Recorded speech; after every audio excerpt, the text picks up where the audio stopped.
నమస్తే. నా ముందు ఒక ఇంపార్టెంట్ గెస్ట్ కనబడుతున్నారు. మీ ముందు నిలబెడుతున్నాను. గువ్వల బాలరాజు గారు, అచ్చంపేట్ మాజీ ఎమ్మెల్యే, బీఆర్ఎస్ పార్టీకి మొన్న రాజీనామా చేసిన లీడర్. నమస్తే గువ్వల బాలరాజు గారు. నమస్కారం. ఎందుకు రాజీనామా చేశారు ఈ సమయంలో? ప్రస్తుతం ఉన్నటువంటి పరిస్థితుల్లో పాలకపక్షం కానీ ప్రతిపక్షాలు కానీ ఓకే, చర్చ అంతా కూడా వారి లక్ష్యాల వైపు, వారి వ్యక్తిగత ఎదుగుదల వైపు, వాళ్ళ పార్టీల ఎగ్జిస్టెన్స్ వైపే చర్చ జరుపుతూ ఉన్నారు తప్ప ప్రధానంగా సమాజంలో రాజకీయ పార్టీలు, రాజకీయ వ్యవస్థ అంతా కూడా ప్రజల శ్రేయస్సు కోసమై ఉండాలి, ప్రజల అభ్యున్నతి కోసము పార్టీలు ఆలోచించాలి తప్ప ఆ దిశగా చర్చ జరగట్లేదు. కాబట్టి నేను ప్రస్తుతం ఉన్నటువంటి పార్టీ నుండి బయటికి రావడం జరిగింది. సో బీఆర్ఎస్ ఇప్పుడు అపోజిషన్లో ఉంది. బీఆర్ఎస్ ఇప్పుడు కోలుకునే పరిస్థితిలో లేదు.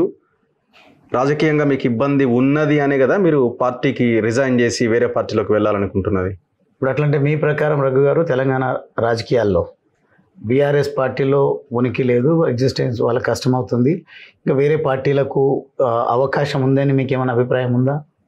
ఏ పార్టీకి అవకాశం లేదా మీ ప్రకారం ఏమైనా ఉందా అంటే? ఎందుకంటే డైరెక్ట్గా మీరు బీఆర్ఎస్ అవకాశం లేదు, ఏదో ఒక పార్టీకి అయితే అవకాశం ఉంటుంది.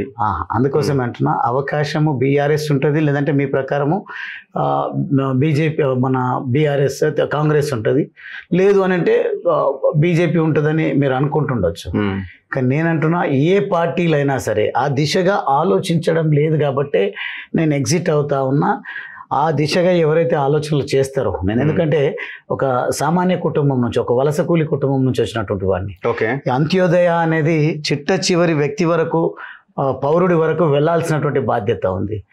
కానీ ఆ దిశగా ఎవరు ఆలోచన చేస్తలేరు కాబట్టి, ఆ దిశగా ఎవరైతే ఆలోచన చేస్తారో వారితో ఉండి కలిసి పనిచేయచ్చు. లేదు అని అంటే పోరాటాలు కొత్త కాదు. తెలంగాణ రాష్ట్ర సాధన ఉద్యమమే కాకుండా జీవితం అంతా కూడా ఒక పోరాటం భగవంతుడి దయ, మా తల్లిదండ్రుల ఆశీర్వాదం, నా ఆత్మీయులు, నా వెల్ విషెస్ వల్ల, నా హార్డ్ వర్క్ వల్ల నేను ఈ స్థాయికి రావడం జరిగింది. జేఏసీ పెట్టి సంఘం పెట్టబోతున్నారా? మీ మాటలు బట్టి చూస్తే అదే అర్థమవుతుంది. నేనేమంటున్నా అంటే, తెలంగాణ ఉద్యమంలో కూడా అదే జరిగింది. మీరు జర్నలిస్ట్ గా సంఘం పెట్టినరు, లేదంటే యువకులుగా సంఘాలు పెట్టినరు, మనమందరం కూడా జేఏసీలుగా ఏర్పడ్డప్పటికీ మన ఎజెండా, మన గొడుగు తెలంగాణ రాష్ట్రం అని, తెలంగాణ రాష్ట్ర ఏర్పాటు కోసమే మనం అందరం పనిచేసినాం. నేను ఇప్పుడు అందరినీ నా కెపాసిటీలో ఆలోచింపజేయాల్సింది ఏంటి అని అంటే, ఏ పార్టీ అయినా ఉండొచ్చు, ఏ సంస్థ అయినా ఉండొచ్చు, ఈ చర్చ ప్రజల అభ్యున్నతి కోసము, ప్రజల శ్రేయస్సు కోసము, ప్రజల ఆకలి తీర్చే అంశం వైపు చర్చ జరిగే విధంగా నేను అయితే మీరు అన్నట్టుగా జేఏసీ లాగానో, లేదంటే నాలాగా పార్టీల పని విధానాలు నచ్చకనో, లేదంటే పార్టీల పోకడలు నచ్చకనో బయటకు వచ్చేవాళ్ళు, బయట ఆయా పార్టీలలో ఉంటూ నాలాగా డిఫర్ అవుతూ ఉన్నటువంటి వాళ్ళు అందరూ, ఒకవేళ నాకు కొంతమంది అయితే నాకు ఐడియా ఉంది, వాళ్ళందరితోనూ కూడా వాళ్ళందరితో మాట్లాడి మేము ఈ మిగిలిన కాంగ్రెస్ బీజేపీతో మాట్లాడుతూనే ఈ నా ఆలోచన విధానాలు ఉన్నటువంటి వాళ్ళు ఎవరైనా ఉంటే వాళ్ళందరితో కూడా చర్చించి, మీరు ఒక 6 monthsలోనో 1 yearలోనో ఇంకొక పార్టీలోకో ఇంకో రకమైన నిర్ణయం తీసుకోవాలనే ఆలోచన చేస్తే మీరు ఈ రకమైన వాదన చేయొచ్చేమో. కానీ మీరు ఇమీడియట్గా మీరు నిర్ణయం తీసుకుని పార్టీలో జాయిన్ కాబోతున్నారు. Just with in 2-3 days or 3-4 daysలో జాయిన్ కాబోతున్నారు. అంటే నేను 10 సంవత్సరాలు శాసనసభ్యుడిగా పనిచేసిన, దాదాపుగా 2 దశాబ్దాలుగా ప్రత్యక్ష రాజకీయాల్లో ఉన్నా. తర్వాత నా పోరాటం అంతా కూడా, నా నేపథ్యం అంతా కూడా రోజుకు ఎంతో కొంత సామాజిక స్పృహ నాలో ఉన్నదాన్ని రగిలించేటువంటి నేపథ్యం నుంచే వచ్చిన. అంటే ఈ రాజీనామా అనేది అలా ఫేస్ చేయడం జరిగింది కాదు, లేదంటే ఎవరో వస్తారు వాళ్ళతో జతగట్టి నేను పనిచేయొచ్చు అని అలా ఫేస్ చేయడం జరిగిందే కదా. కార్యకర్తలకి చెప్పకుండా రిజైన్ చేయడం, రాత్రి రిజైన్ చేశారు కదా, రిజైన్ చేయడం అలా ఫేస్ చేయడమే జరిగింది. దాని విషయంలో నేను మా వాళ్ళకు పలు సందర్భాల్లో నిన్న ప్రత్యక్షంగా కూడా క్షమించమని నా ఆత్మీయులకు, నా క్యాడర్కు, నా అభిమానులకు, నా అన్నదమ్ములకు, నాతో పాటు పనిచేసినటువంటి మాజీ ప్రజాప్రతినిధులకు ఎవరైతే ఉన్నారో అందరితోనూ కూడా నేను చెప్పడం జరిగింది. కారణం ఏంది అలా ఫేస్ అయ్యానంటే, నాకు తెలుసు ఒత్తిళ్ళు ఏ రకంగా ఉంటాయో, అదేవిధంగా మా పార్టీ పని విధానము, స్ట్రాటజీస్ ఎట్లుంటాయో కూడా మాకు తెలుసు. నాకు తెలిసి సమాచారాన్ని సేకరించేటువంటి విషయంలో మన తొలి వెలుగు కూడా చాలా క్లెవర్గా, ఇంటెలిజెంట్గానే పనిచేస్తుంది. నేను అనుకుంటున్నాను నా ఆలోచనలను మీరు కూడా స్మెల్ చేయలేకపోయినారు. అంటే మీ కన్సిడరేషన్లో నేను లేనని కాదు, అవును అదే మీరు రిజైన్ చేస్తారని మేము స్మెల్ చేయలేకపోయాం. అంటే కారణం ఏంది అని అంటే ఒక ఫర్మ్ డిసిషన్ తీసుకున్న తర్వాత మళ్ళీ ఎవరో వచ్చి నా అటెన్షన్ డైవర్ట్ చేసే విధంగా మళ్ళీ నా మనసు మార్చే విధంగా చేస్తారేమో, చెయ్యరు, కాదు, సాధ్యం కాదని తెలుసు.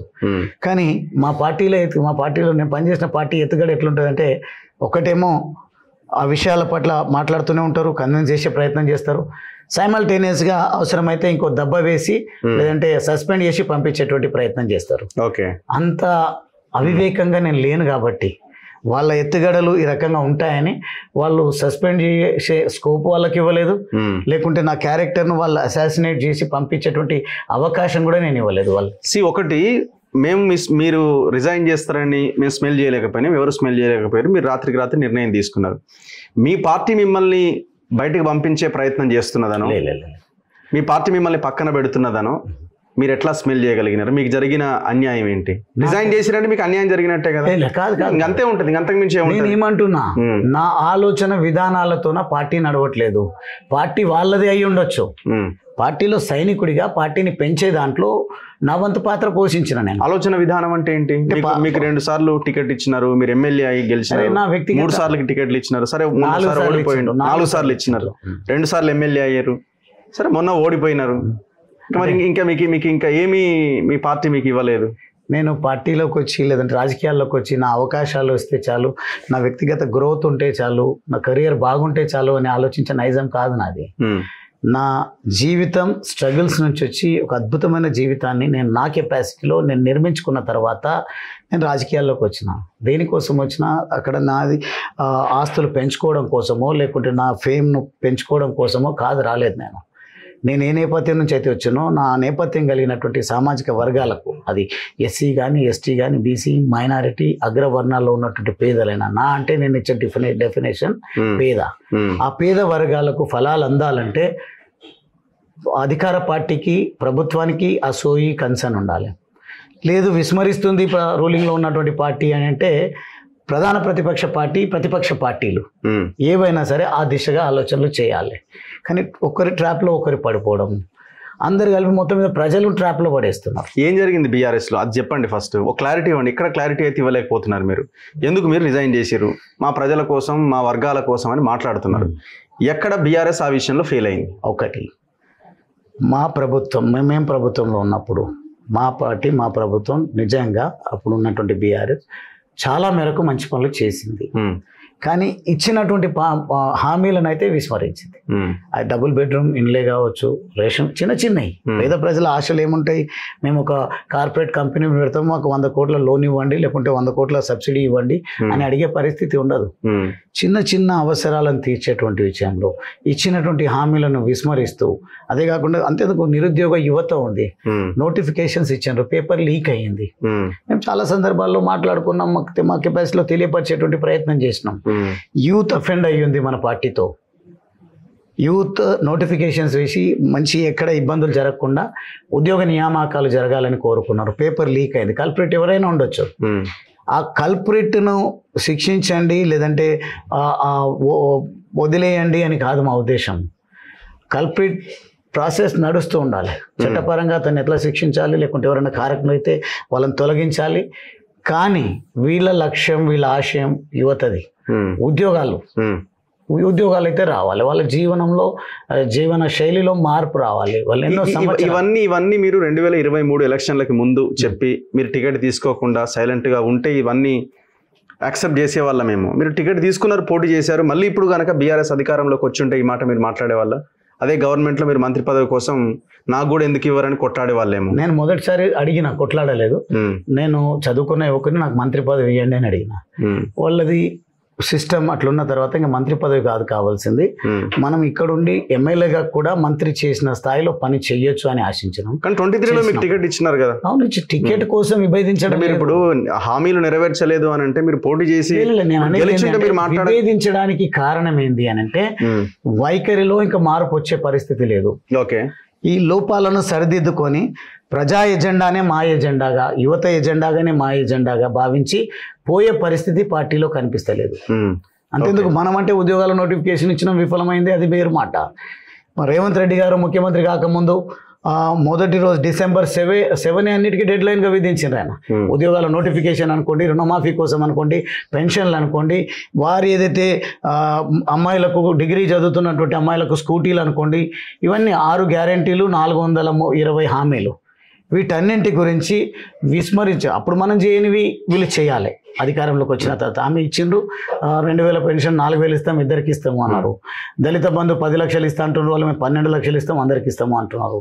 రకరకాలుగా ఏవి చేసినా ఈ రోజు వరకు ఒక్క అడుగు కూడా ఈ ప్రభుత్వంలో ముందుకు పడడం లేదు. బీఆర్ఎస్ ఆ అంశాలను మన వైఫల్యాలను ఎండగడతారని భయమా, లేదంటే ఈ ప్రయోజనం లేదనుకున్నారా, లేదంటే వాళ్ళపైన వస్తున్నటువంటి అవినీతి ఆరోపణల్లో కూరుకొని మనము ఈ అంశాలను ప్రస్తావిస్తే ప్రయోజనం ఉండదు, లేకుంటే మనమే ఇరుక్కున పడతామని భావిస్తున్నారా తెలియదు. కానీ ఈ అంశాలన్నిటినీ కూడా అమలు పరిచేటువంటి అవకాశం ప్రభుత్వాలకు ఉన్న, ప్రభుత్వం ఆ దిశగా ఆలోచించినప్పుడు వాటిపైన పోరాటం చేయకుండా, మొన్న మీరే కనుక గమనించినట్టయితే ఒక పక్క రేవంత్ రెడ్డి గారు ప్రభుత్వం అంతా కూడా కమిషన్ ఇచ్చినటువంటి రిపోర్టును మేము అసెంబ్లీలో చర్చకు పెడతాం, తర్వాత చర్యలు తీసుకుంటామని మాట్లాడారు.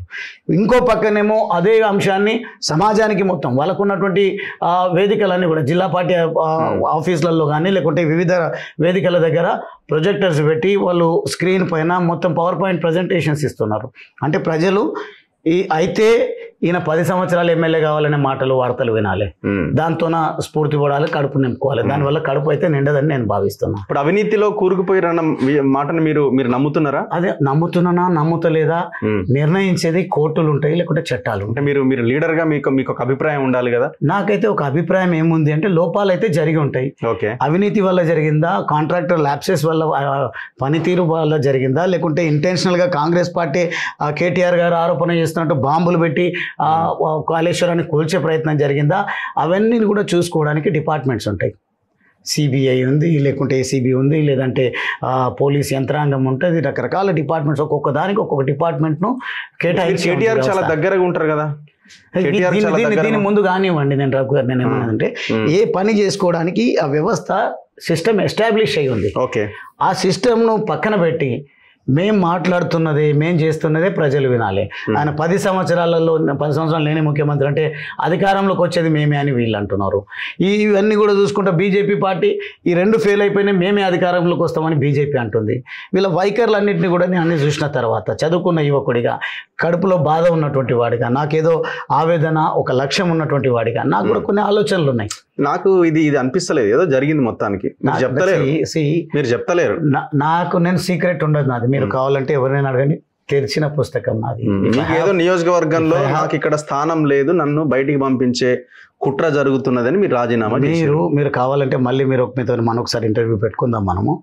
మీరు నన్ను కుట్ర చేసి జరిపే దమ్ము ఎవరికి లేదు.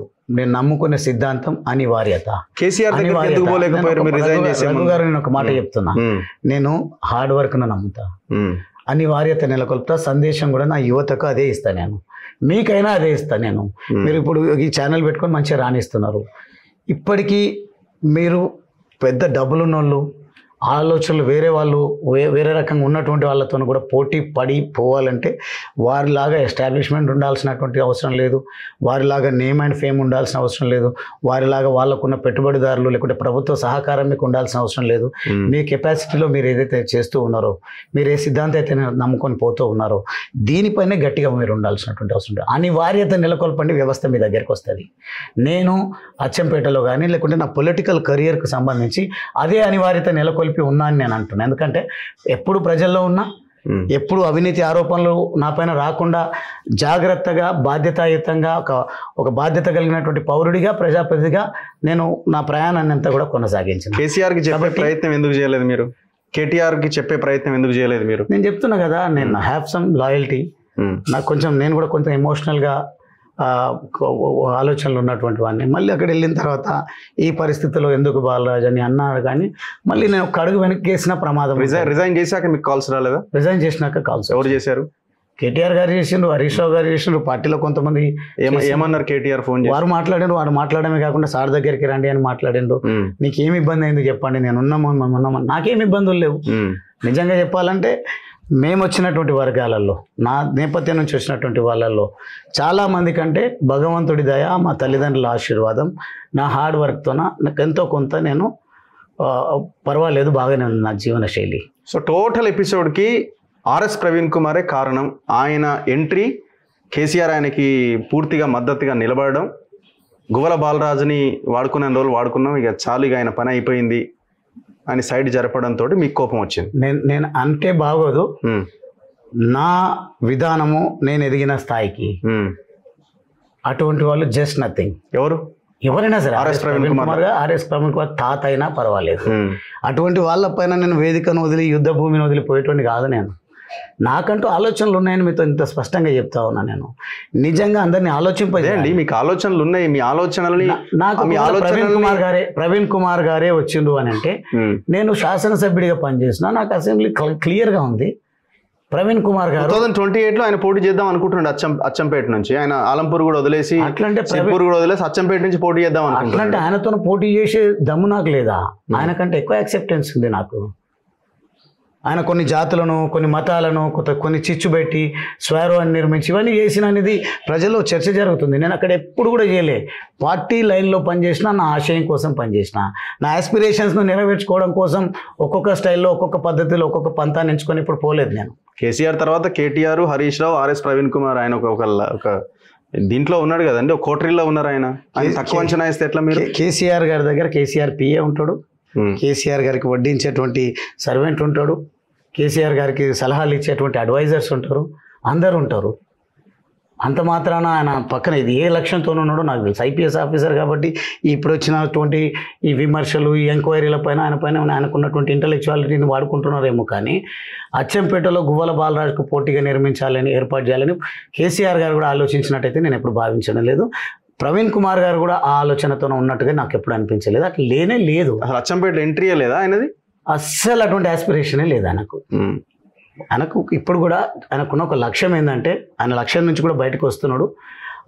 ఏంది, కాగజ్ నగర్ జనరల్ స్థానం నుంచి నేను నిలబడతా అని ప్రతిసారి మాట్లాడినరు.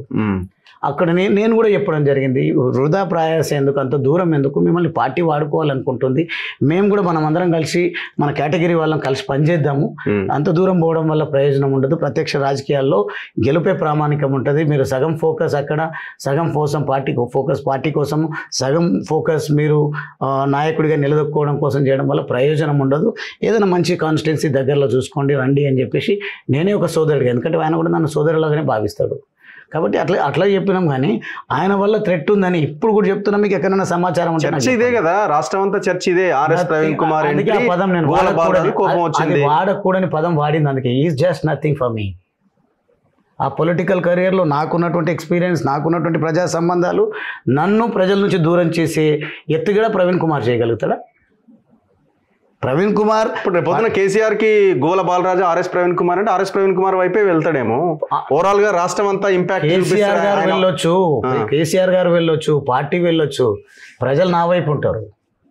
ఒకవేళ అదే పరిస్థితి వస్తే నాగర్ కర్నూలు ఎంపీ టికెట్ అడిగారు, ఆయనకే ఇచ్చారు, మీకు కాదని అడగడం అనేది అన్ని జరుగుతుంది. ఒకవేళ విభేదిస్తే ఆ ఎన్నికలు వచ్చినప్పుడే నేను విభేదించి బయటకు వెళ్ళొచ్చు.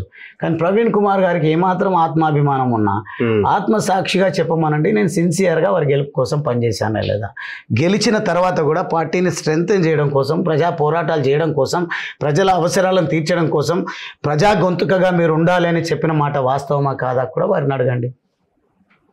నేనంతా చాలా ఫెయిర్గా ఉంటా, ట్రాన్స్పరెంట్గా ఉంటా. కాదంటారు అసలు ఆ ఇష్యూయే కాదు. ఇప్పుడు నేను జరగాల్సినటువంటి పొద్దున బీజేపీ నుంచి గువ్వల బాలరాజు, బీఆర్ఎస్ నుంచి ఆర్ఎస్ ప్రవీణ్ కుమార్, కాంగ్రెస్ నుంచి వంశీకృష్ణ. ఓకే, ఇదే కదా ఇక రేపు 2028-29లో జరగబోయే. గువ్వల బాలరాజు ఇండిపెండెంట్గా రావచ్చు, గువ్వల బాలరాజు కాంగ్రెస్ నుంచి రావచ్చు, గువ్వల బాలరాజు బీజేపీ నుంచి రావచ్చు, గువ్వల బాలరాజు మీరు అన్నట్టుగా ఏదైనా వేదిక తీసుకొని ఆ వేదిక ద్వారా కూడా కావచ్చు.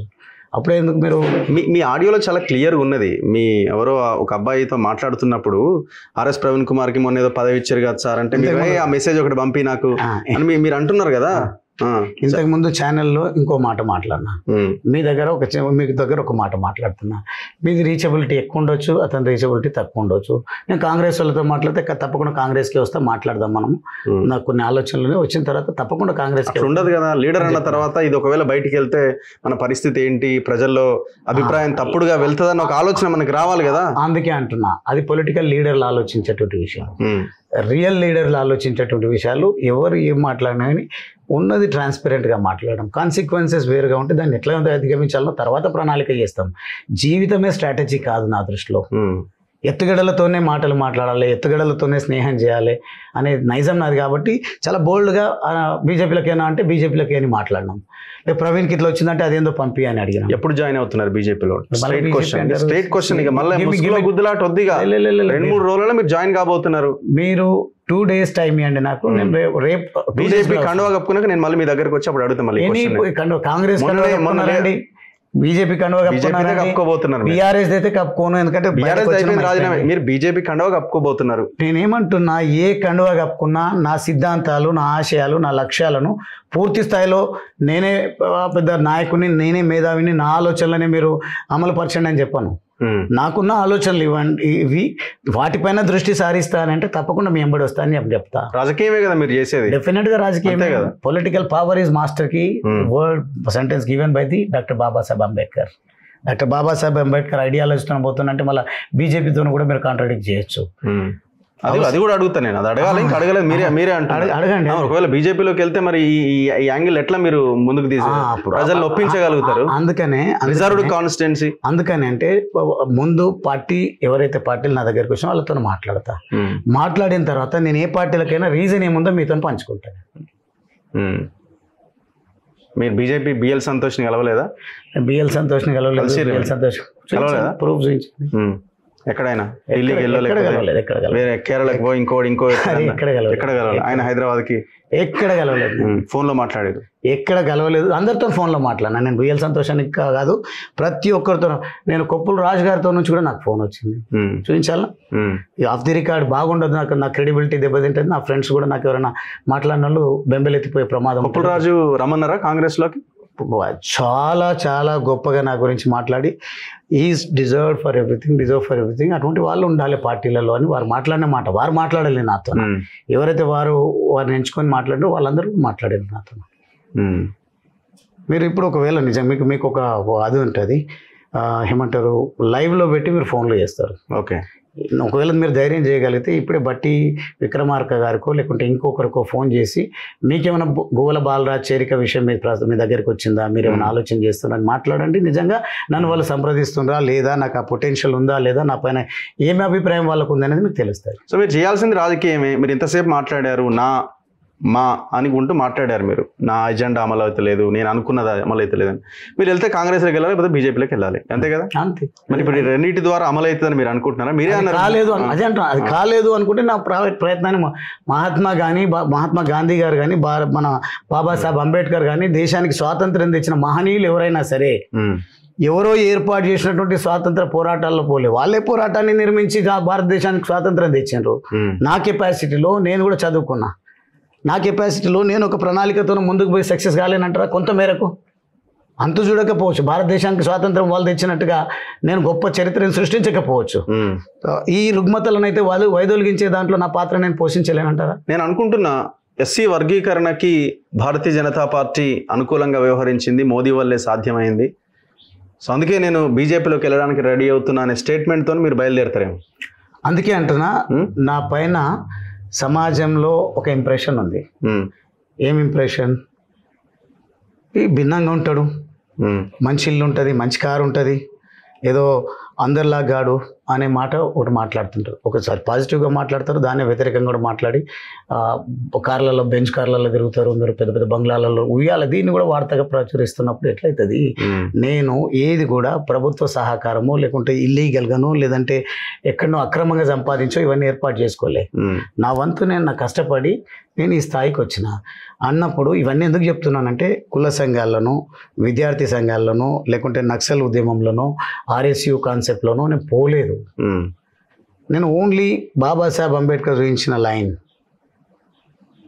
పోరాడు, బోధించు, సమీకరించు అనే విషయాలు ఏవైతున్నాయో వాటిని బయటకు మాట్లాడుతుంటారు వేరే వాళ్ళు. 100% అమలు పరచాలనే సోయితోనే నేను పోతున్నా.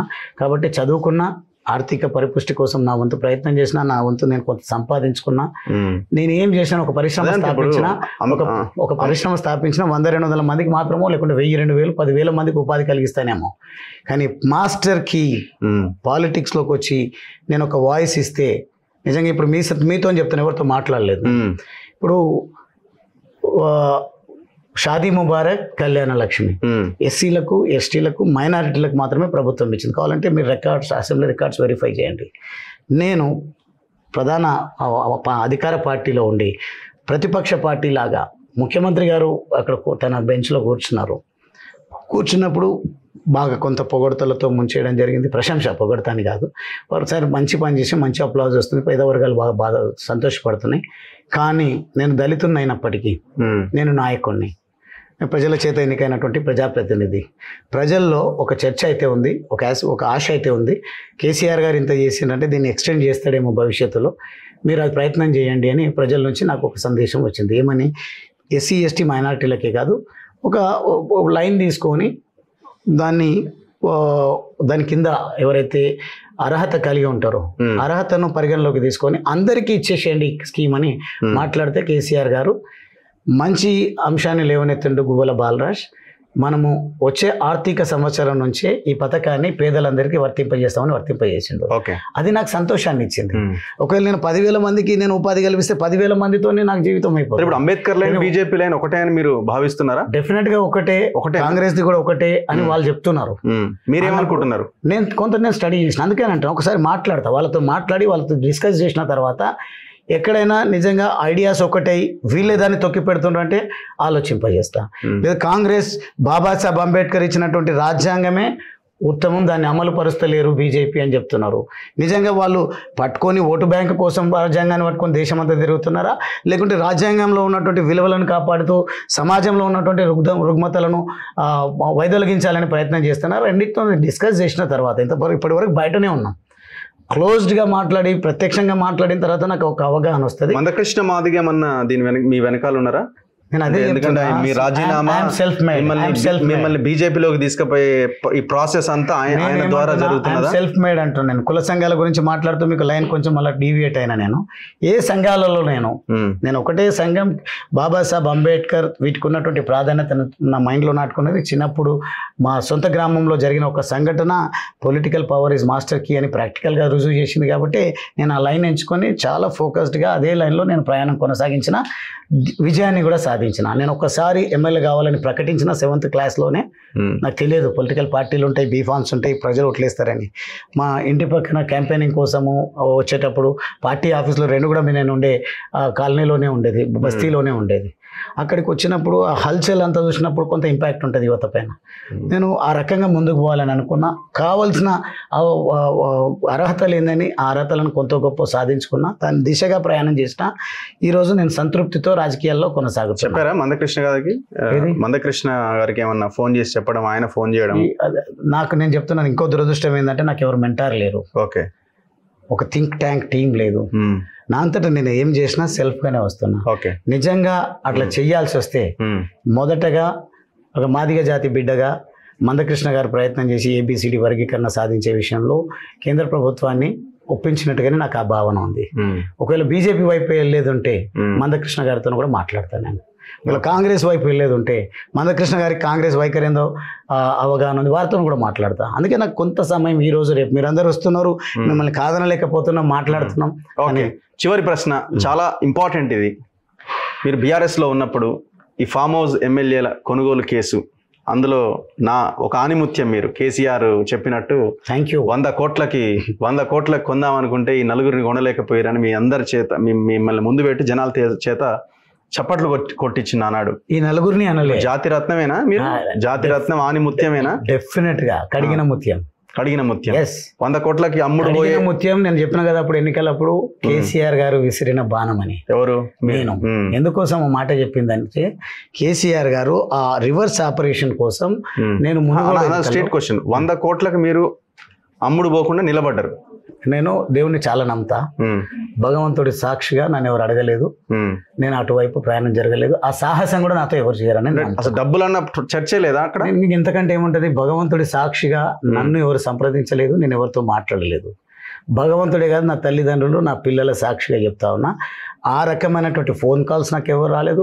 ఆ సందర్భానికి సంబంధించినటువంటి ఆ ప్రణాళికకు సంబంధించి నాకు ఒక్క మాట కూడా ముందు తెలియదు. ముఖ్యమంత్రి కేసీఆర్ గారు అప్పుడు ముఖ్యమంత్రిగా ఉన్నప్పుడు వారి దగ్గరికి వెళ్ళినప్పుడు కేసీఆర్ గారు 3 రోజులు నన్ను తన దగ్గర ఉంచుకొని, బాలరాజ్ ఎవరు కొనుగోలు చేయడానికి వచ్చిండ్రు, ఎవరు అమ్ముడు పోవడానికి సిద్ధపడినారు, నీకు సంబంధం లేదు. ఒకవేళ నీకు నా పైన గౌరవం ఉంటే నేను ఒక టాస్క్ నీకు ఇస్తా, అక్కడికి నేను పలానా జాగా చెప్తే అక్కడికి వెళ్ళిరా అంటే, సరే సార్ నీకు డ్రైవింగ్ వచ్చు కదంటే వచ్చు, నీ కార్లోనే వెళ్ళు, గన్మెన్లు వద్దు, డ్రైవర్లు వద్దు, పిఏలు వద్దు, ఏమొద్దు, నువ్వే వెళ్ళంటే నేను నిజంగా నా కార్లో రేగా కాంతారావు గారిని, బీరం హర్షవర్ధన్ రెడ్డి గారిని ఎక్కించుకొని వెళ్ళి. ఎక్కించుకున్నారు? నేను ఎక్కడ ఎక్కించుకోవాలనో ఎక్కించుకున్నాను. కేసీఆర్ గారు చెప్పిన స్థలం నుంచి ఎక్కించుకొని వెళ్ళినాము.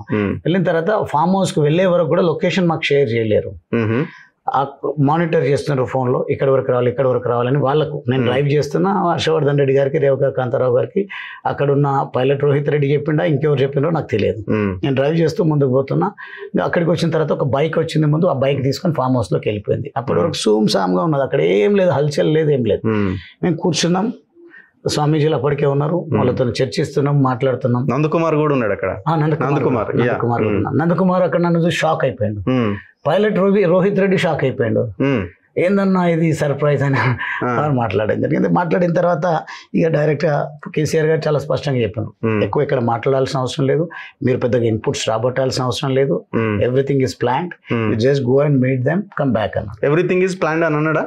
అంటే స్టింగ్ ఆపరేషన్, అది స్టింగ్ ఆపరేషన్ అంటే. కానీ వీళ్ళు అమ్మడానికి సిద్ధంగా ఉన్నారా, వాళ్ళు కొనుగోలు చేయడానికి సిద్ధంగా ఉన్నారా నాకు తెలియదు, ఎవరనేది తెలియదు. తప్పించుకుంటున్నారా? నా నైజమే అది కాదు. బీజేపీలోకి పోవాలి కాబట్టి వాళ్ళని వాళ్ళను వీళ్ళని ఇరికేయడం ఇబ్బంది లేదనుకుంటా. నా నైజమే అది కాదు. మీరు చెప్పింది 100%.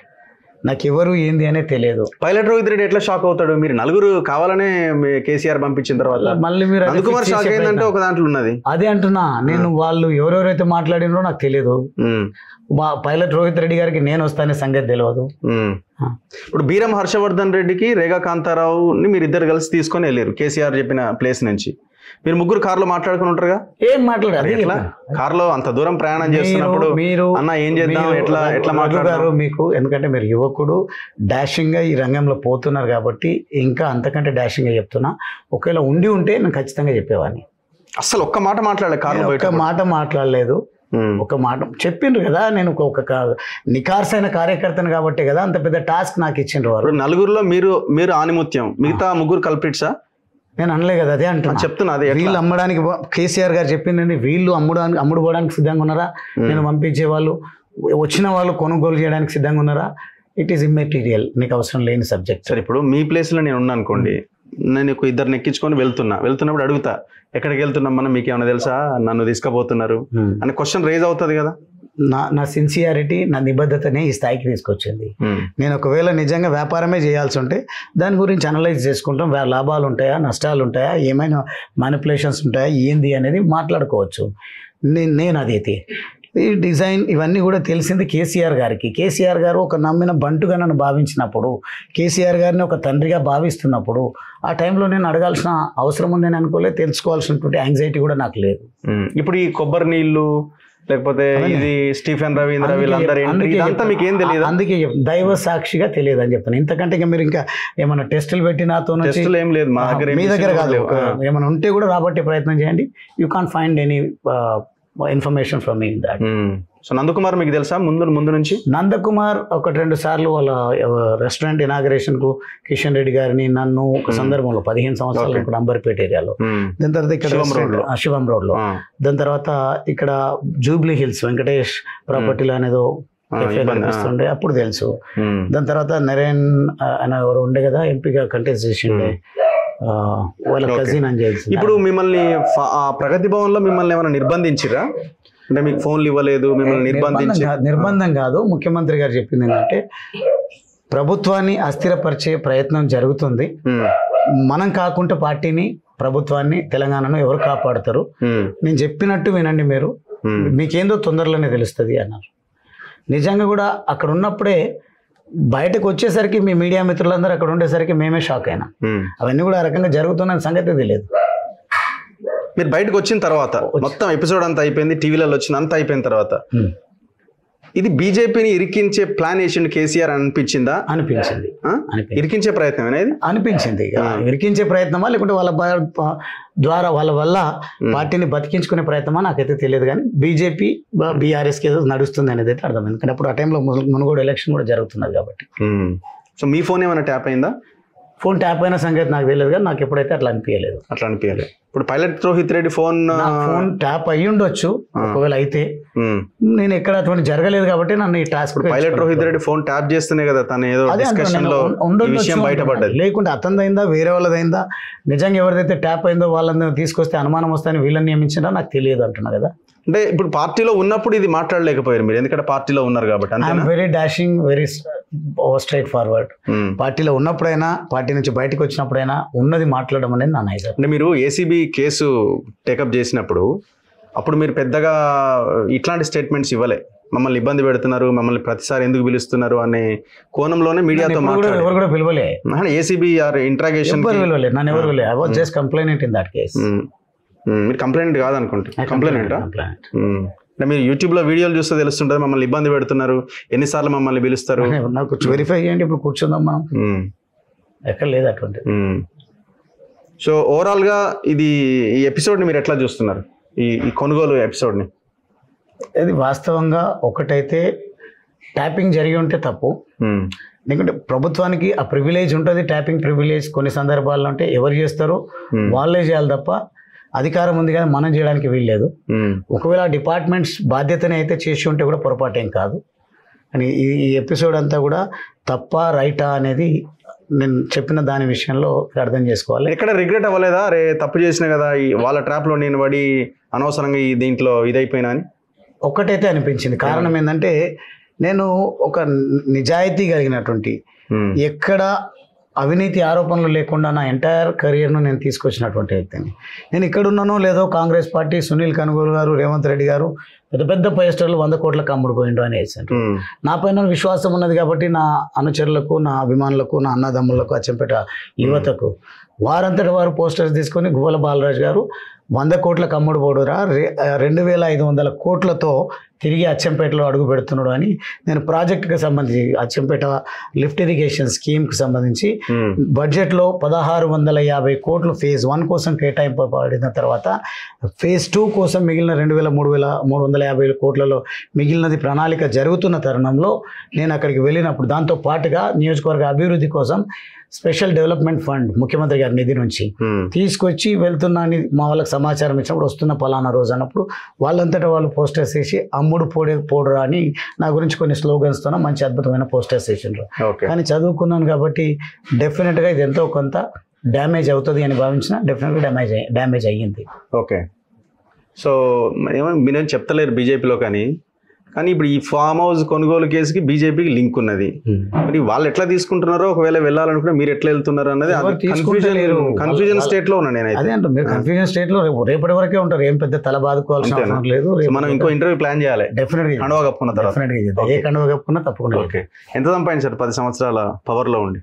రూపాయి నేను ఎమ్మెల్యే పదవిని వాడి సంపాదించి ఉంటే మీకు రాసిస్తాను. అంతేనా? రాసిచ్చుడే? Yes. Okay, 2014 before after. Anyway, thank you very much. Thank you. కలుద్దాం. ఇది గువ్వల బాలరాజు గారితో స్పెషల్ ఇంటర్వ్యూ. ఆయన కండువా కప్పుకున్న తర్వాత మరో ఇంటర్వ్యూ ప్లాన్ చేద్దాం ఆఫీస్లో. చూస్తూనే ఉండండి మన తొలి వెలుగు.